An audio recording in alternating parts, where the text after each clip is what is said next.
Hey, what's up guys? I just wanted to take a moment before the video to say that if you like the video, you should check out my Twitch channel because before I get to 200 followers, I'll actually be giving out DayZ StandAlone to one of my followers. Links in the description below. Well, anyways, I hope you enjoy the video. Hey, what's up guys? It's Joe Bubs here. I'm hanging out with my friend Zach on Skype. What's up, guys? We're here to do a quick guide on the best 5 ways to be really successful in DayZ because people often play DayZ and they often get killed by bandits.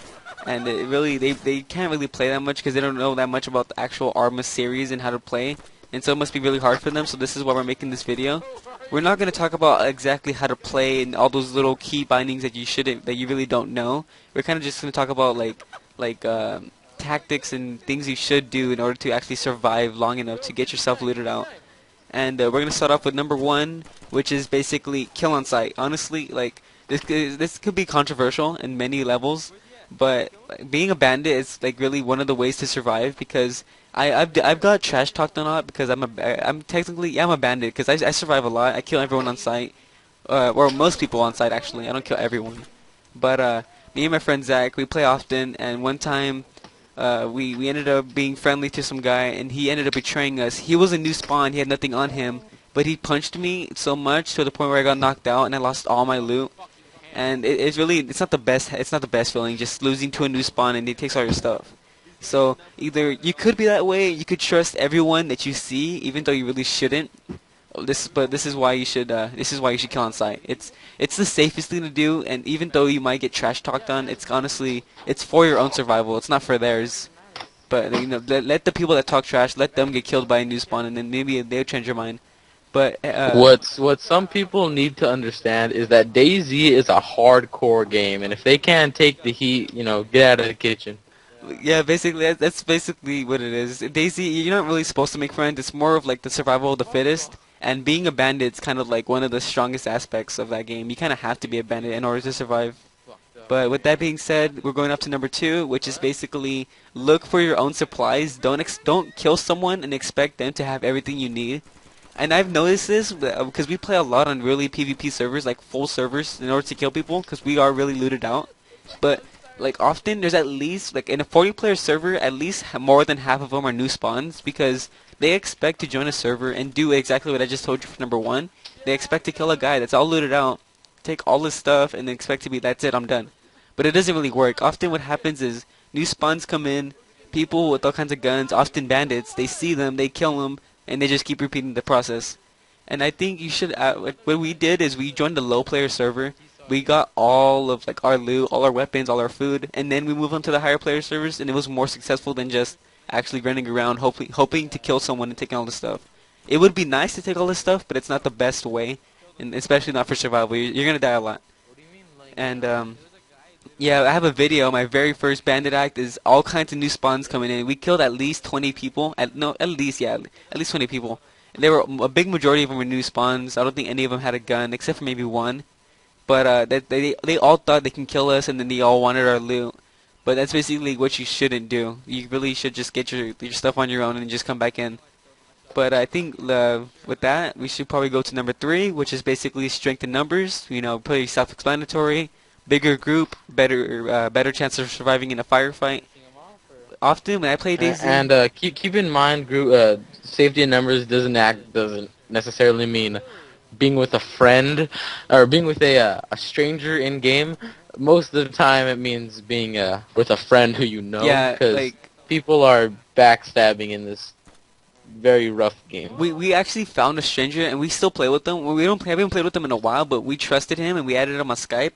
And he was a really cool guy, but I'm pretty sure if you find another person and you add them on Skype, they most likely would just kill you and remove you. But this guy, I like this guy. If he plays with us, it's another person. If we get into a firefight, we can always, you know. There was just something about his attitude. He was very friendly, He was very friendly. And, oh hey, What? we're doing a video right now, so, yeah. Okay. Okay, and basically, yeah, the more people in the fight, the better it is. I guess it kind of can go either way. The more people, you have more firepower, but the less people, basically, less noticeable. yeah, less noticeable. You don't have to go that heavy on supplies. You don't have to fight for who gets food, who gets a wet ammo. I prefer at least a 2 to 3 group, like a group of people. I think that'd be like the best I guess like little tactic to run around. Instead of people with like 5 friends, I say just stick Yeah, like any more than that, you guys got to be the most organized motherfuckers in the game. But you need then, to have like a lot you of guys, loot for sure. yeah, but I guess any more than that, you wouldn't be watching this video. Yeah, but with that, I think we should go on to number 4, which is basically it's not many people like doing this, and many people are not this. But basically, number 4 is be patient. My friend Zach, he is not patient. He cannot. I guess it could be like it can go in either way. If we like most of the time, we join a hype like a player server, and we camp out in Electro, and we just wait there in the building, hopefully to find someone to like run by. But honestly, it takes up a lot of time. It wastes a lot of time. You get bored. You kind of just want to go out there and kill someone already. But that often leads to getting killed yourself.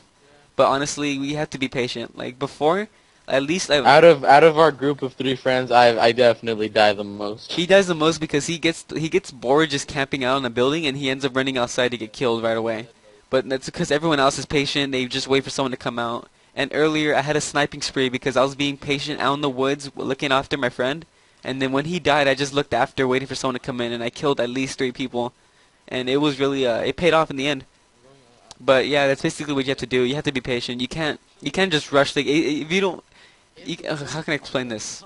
You can't expect all kinds of action to like, be thrown at you back to back, like Call of Duty or Battlefield or a first-person shooter. It's more of that like standby game where like something could happen but something can't. Like it's kind of like it just depends. It's all on chance. But that's basically it. So like moving on to the last one, basically number 5 is do not panic, and I am a victim of panicking a lot, and this is I die sometimes by panicking.